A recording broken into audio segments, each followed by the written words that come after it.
In this video, we'll talk about exponential decay. First, let's take a look at these two graphs. On the left side is the exponential growth, right, where the equation is P equals P naught times e to the kt, where k is a positive number. For exponential decay, it's a pretty similar equation, except the equation is P equals P naught times e to the negative kt.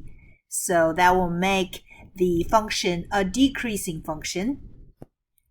As t get larger and larger, your y value will get smaller and smaller and close to 0. If you take a derivative of this function with respect to t, you get P naught times e to the negative kt times negative k, and that is exactly negative k times p. So if you see an equation that satisfies the derivative of that function equals a negative number times the original function, that will be exponential decay. Exponential decay is used a lot when we study radioactive materials. So the material will get less and less but never go away. And an important term when we study radioactive material is its half-life.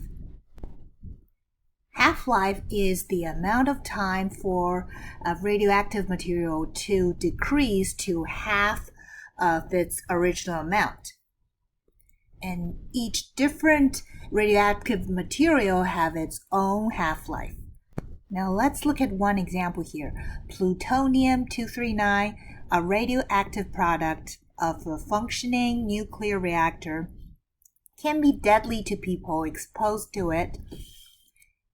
Its decay rate is about 0.0028% per year. What is its half-life? So obviously, this is an exponential decay situation, so we will use this equation, P equals P naught times e to the negative kt.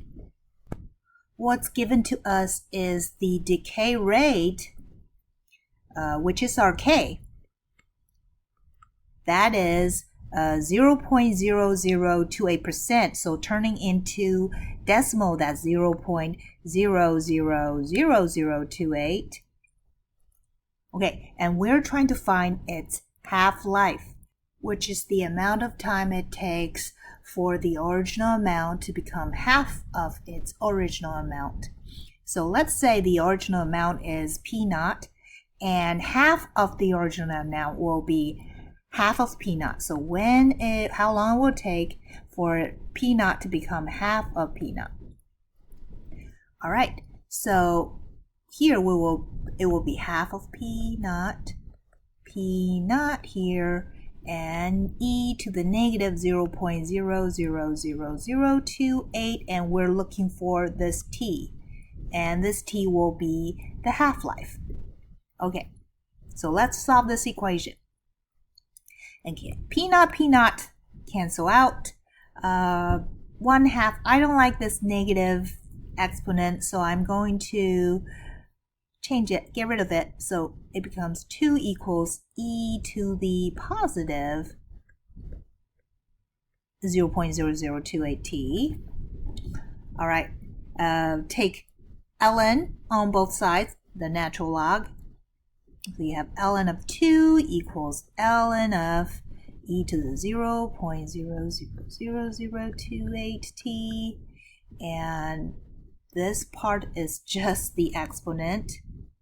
So you have 0.000028t equals ln of 2, and to solve t, divide both sides by this fraction, so t equals, decimal, ln of 2 divided by 0.000028, and this number will be the half-life. And usually they will want us to round it to the nearest year. So if you put this in the calculator and round it to the nearest year, you will get 2 for, well, 24,755 years. And that is the half-life of this radioactive material. Of course, if you can remember the half-life formula, which is T for half-life, T equals ln of 2 divided by K, where K is the decay rate, you can just use the formula to find the half-life.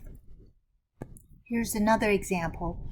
The radioactive element carbon-14 has a half-life of 5,730 years. The percentage of carbon-14 present in the remains of plants and animals can be used to determine age. Archaeologists found that the linen wrapping from one of the dead sea squirrels had lost 22% of its carbon-14. How old was the linen wrapping?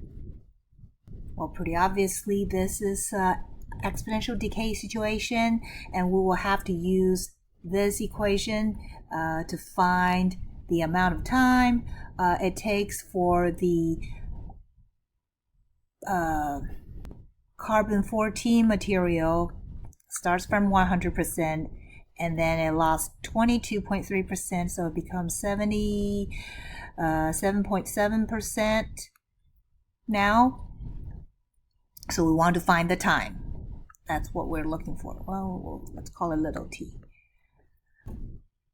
All right, so first we need to know the K. We don't know the K here. All we know is the half-life. Well, the half-life is 5,730 years. So we will have to use the half-life to find K. You could use the equation K equals ln of 2 divided by half-life T to find K. Personally, I couldn't always keep this in my mind, so I will always rely to the original equation, the exponential decay equation. So 1/2 of P naught here, E negative, we know we don't know the K, but we know the time is 5730, and solve this. So you will have 2 equals e to the K, well, e to the 5730K, and then take ln on both sides. So K equals ln of 2 divided by 5730. You can jump all these steps by using the formula. I personally couldn't always remember the formula. So either way, you will find your K. Let's put it in the calculator. And to keep 3 significant digits, you have 0.00121. Okay, now that we found our decay rate, we can use the formula to find how long it takes for P naught to become 0.777 times P naught, which is 77.7% of the original amount of carbon-14. Okay, so plug in the numbers into this formula. P is 0.777 P naught, and P naught is P naught. E to the negative, we already know K. I'll use 0.000121 and T. And T is the number we're looking for.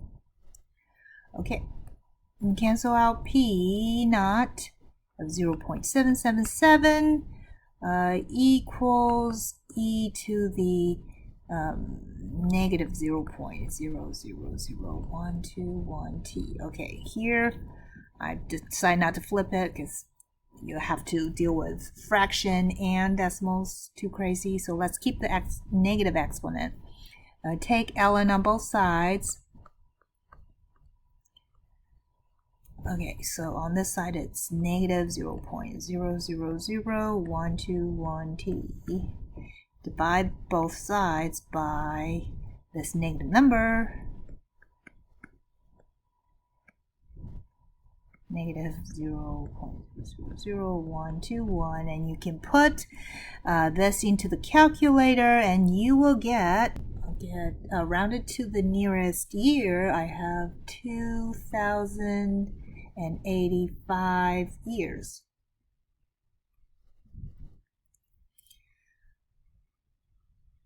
And that will be how old the linen wrapping is.